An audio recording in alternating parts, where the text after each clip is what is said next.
Hello, this is Mr. Patrick's Corner. Today we're going to talk about UFOs. I really think this is a crazy subject because I've never seen a UFO.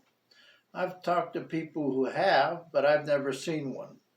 And I think it's an amazing thing if they do exist. Well, they probably do because the math is on their side. But the closest I ever came to a UFO was when I was working as a pumper out on Cerros Lake. In the wintertime, they bring in a night shift, and I was working the night shift, and we pump all other liquids down the pipes to keep the wells free of salt buildup. See, the weather gets really cold.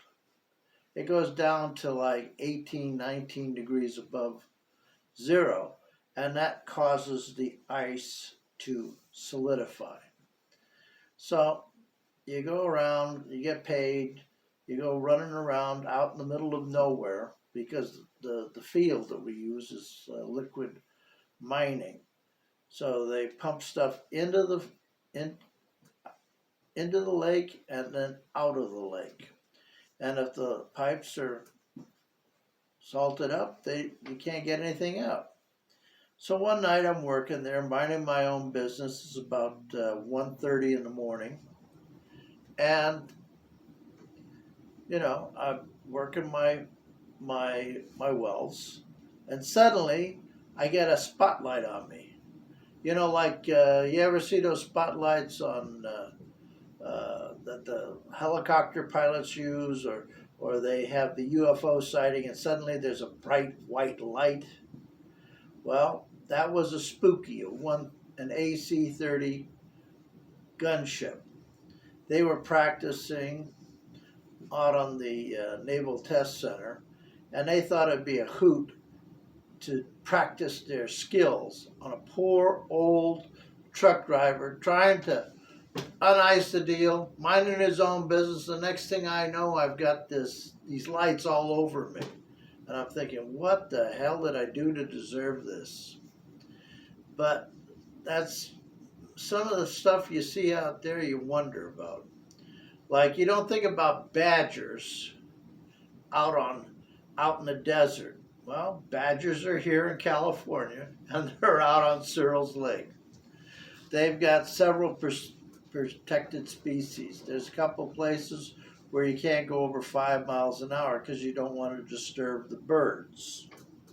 They even have a crew of guys that goes around the lake saving waterfowl because they don't want any birds to die. And then they have the cannons going off. They're propane cannons, and they make this hell of a racket. And it's to drive the birds from landing on the lake. Cerros Valley was so concerned about them that they built a lake farther out where the water is perfectly clear. It's like being in a lake or a river.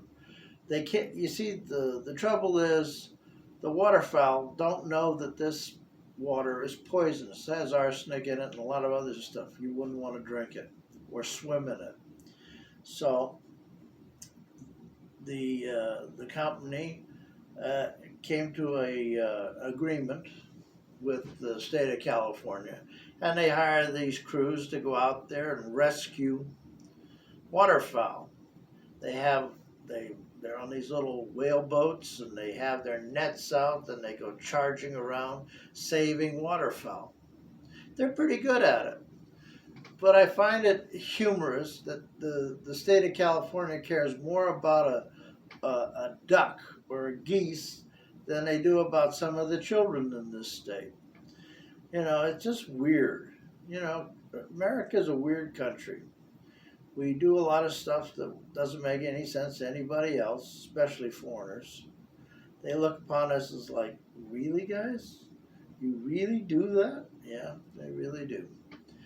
They just have this ability to get into things that really you'd think shouldn't be getting into by the government. But, that's living out here in Trona. We have characters by the dozen, and there was a city up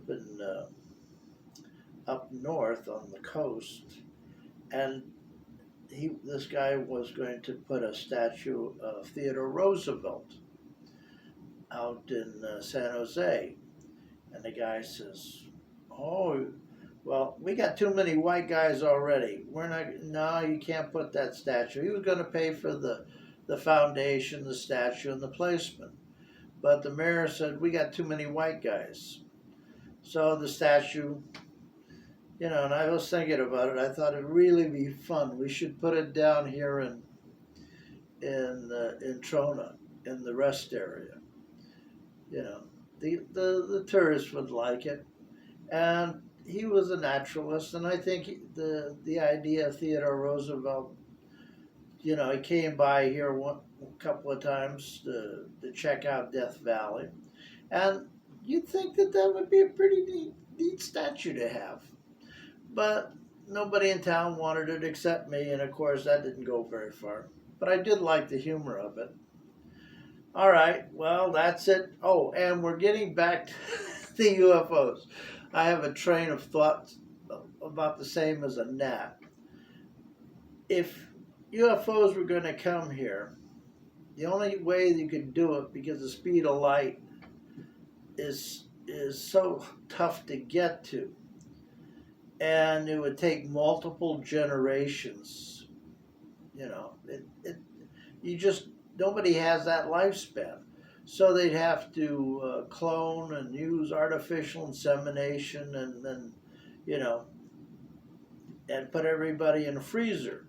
I don't know how long you'd be in a freezer. They have not got that to work. So if you were going to do it, probably you would start with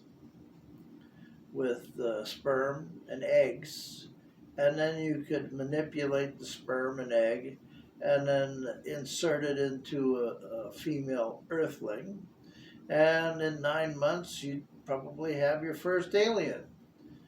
But again, the problem is not the sperm, not the egg, but how do you get the first ones? All right, that's it for today, and I hope you have a nice weekend. It's Sunday. Sorry, it's Monday. I lost a day. And I like to say, please subscribe and click if you liked it. Thank you, and have a very nice day.